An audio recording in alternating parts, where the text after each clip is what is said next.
Hello everybody, this is Girish Shende, and under the head of cost accounting, we will see how to prepare the cost sheet. So cost sheet is very important in the courses of commerce, MBA, CA and CS.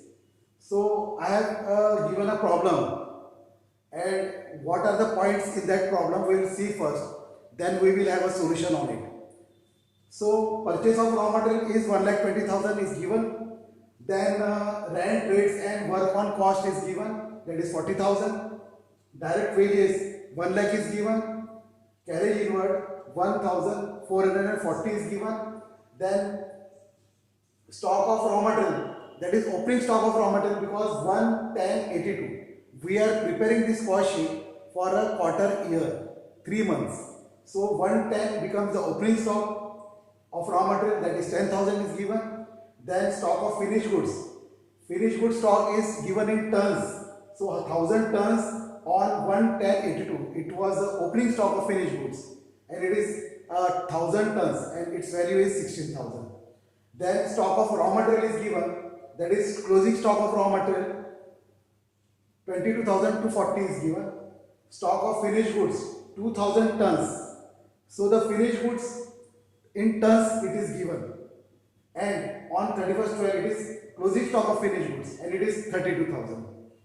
Then work in progress, that is opening stock of work in progress is given, that is 4,800. Then work in progress closing stock is given, closing work in progress we say, it is 16,000 it is given. Then sale of finished goods, the 15,000 tons goods were sold in the market and it cost rupees 3 lakhs. Then office on cost, here it was work cost was factory cost or factory on cost we can say, and the office cost is also given 8,000. Then factory on cost again it is given 15,560.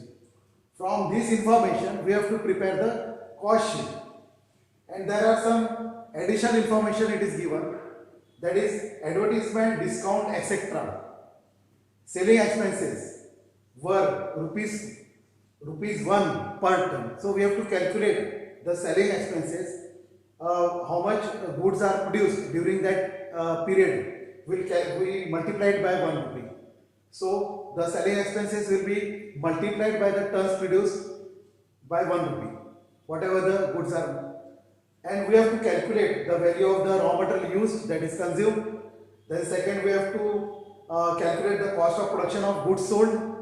Then third one we have to find out the cost of sales. Similarly we have to find out the gross profit as well as net profit for the period. So in cost sheet we will understand how the solution of this cost sheet is done. Now this is the statement of cost. So how the pattern appears, the statement of cost, you can see here. We have to write the name of the company, company limited, and for what period we are preparing.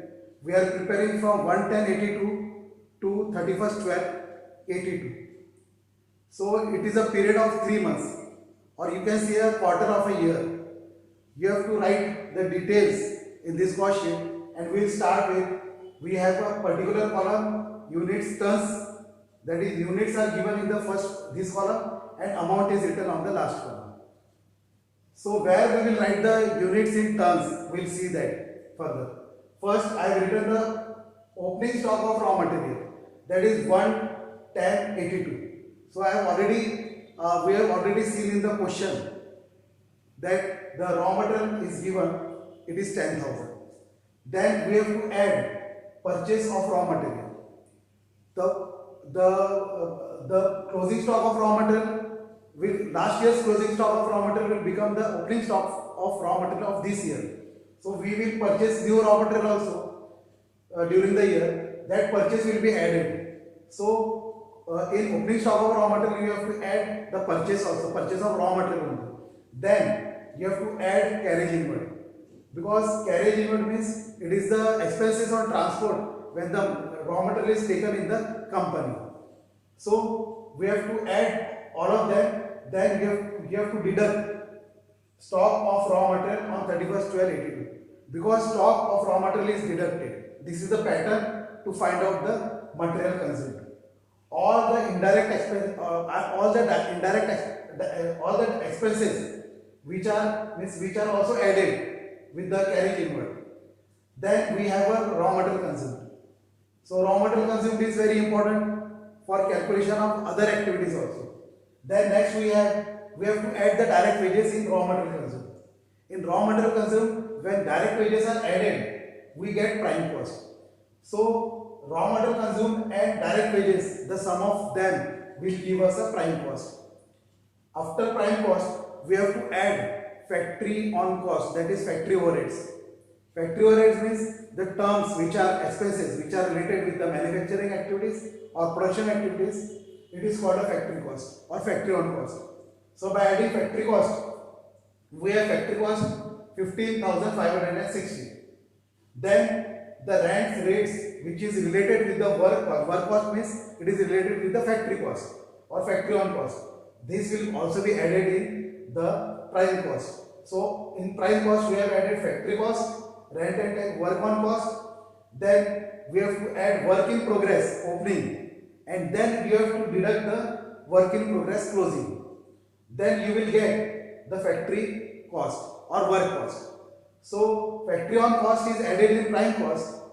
It is related with the factory overheads and it is related with the manufacturing activities or production activities. We will add that, and we will add work in progress opening, and we will deduct closing work in progress. So adding work in progress and closing work in progress will be added, and the closing work in progress will be deducted.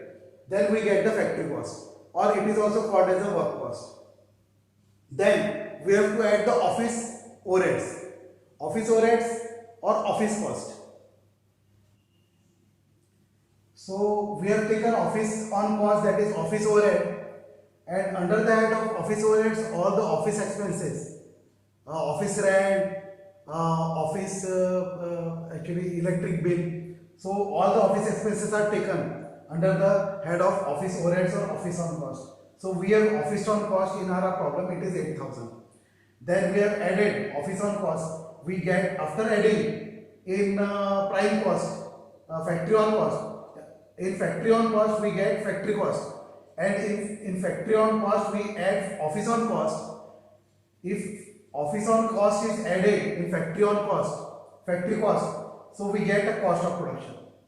Now cost of production, here this is very important, and cost of production will have units and tons produced. What I have told you, this column is of units and this is of amount. So the unit tons we have. So we have cost of production 16,000 tons. We were given information about the closing stock in tons of raw material, closing stock of finished goods, opening stock of finished goods, and units produced, units sold. So to find out the units produced, we will see that if the closing stock is given, we will add those finished goods closing stock with the sales, current year sales tons, whatever the units were having. So sales in tons was 15,000 tons, and the previous means closing stock in finished goods, closing stock of finished goods is given 1,000 unit. So 15,000 tons will be added to the closing stock of finished goods. So we get 16,000 tons, and we will deduct the opening stock of finished goods. So opening stock, because it is relating with the previous year, that's why we will deduct, and we will get the cost of production 16,000 unit. Now the 16,000 unit will have a cost 2,61,500 by adding and deducting all the amounts. So 16,000 unit will have 2,61,560 amount. Then we have stock of finished goods, that is opening stock of finished goods will be added, and it has 16,000 value. So 1 rupee per thousand will have a 16,000 value. Then closing stock of finished goods is added, and closing stock of finished goods is subtracted. Opening stock always is added and closing stock is subtracted. So by adding opening stock of finished goods and subtracting closing stock of finished goods, we have this value, that is closing stock we were having, opening stock we were having 1000 tons. By adding the 1000 tons in the cost of production, cost whatever the units produced in tons, we get 17,000 units. Then from 17,000 units we have to deduct 2,000 units, that is closing stock of finished goods. Then we get cost of goods sold. So after getting cost of production, we have to add opening stock of finished goods and closing stock of finished goods is subtracted. Opening stock of finished goods is added. Then we get cost of goods sold. That is also called COGS. It is very important. And after that we have sales of finished goods. So sales of finished goods is given here 3 lakhs rupees already. And we have the cost of goods sold, cost is 2,45,560. So we are going to deduct the cost of goods sold from sales. We get gross profit. Now here the cost of goods sold is deducted from the sales. The difference that comes is a gross profit. And we have sold, cost of goods sold are 15,000 tons. And here we know that gross profit also came on 15,000 tons only. And we have sold the goods. The goods are sold, those are also 15,000 tons. So we have prepared from that information cost sheet. So cost sheet has first raw material consumed, then second it is prime cost. When wages are added in raw material consumed, we get prime cost, and in prime cost we add factory on cost, and when factory on cost is added, we get factory cost or work cost. Then in work cost we have to add office on cost, we get cost of production. And if we are adding opening stock of finished goods and subtracting closing stock of finished goods, we get cost of goods sold. So cost of goods sold we have 15,000. Gross profit is also on 15,000 units tons, and the sales also of finished goods is 15,000 tons, and that is 3 lakhs rupees.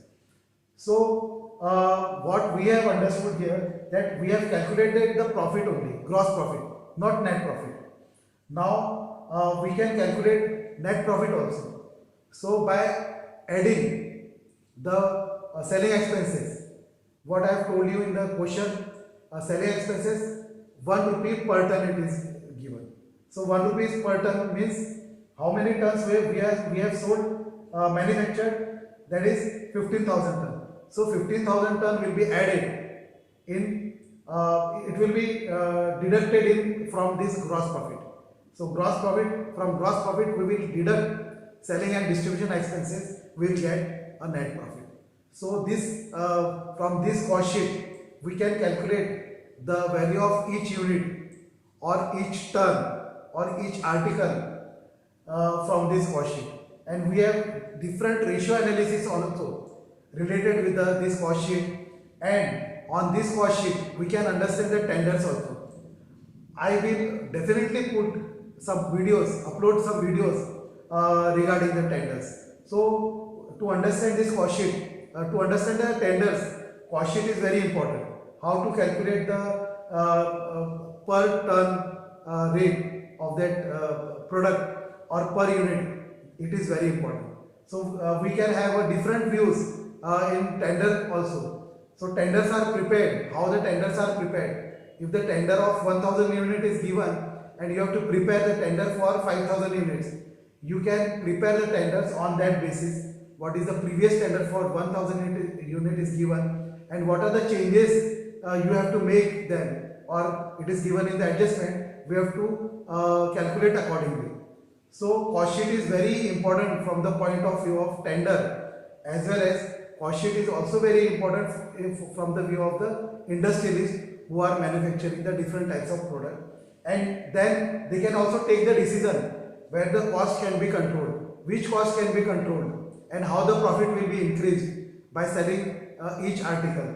So this is very important in calculation of the industrial product. Thank you very much. If you like my video, you can send the opinions and you can subscribe my channel also. Thank you very much and wait for my next video. Okay, thank you very much.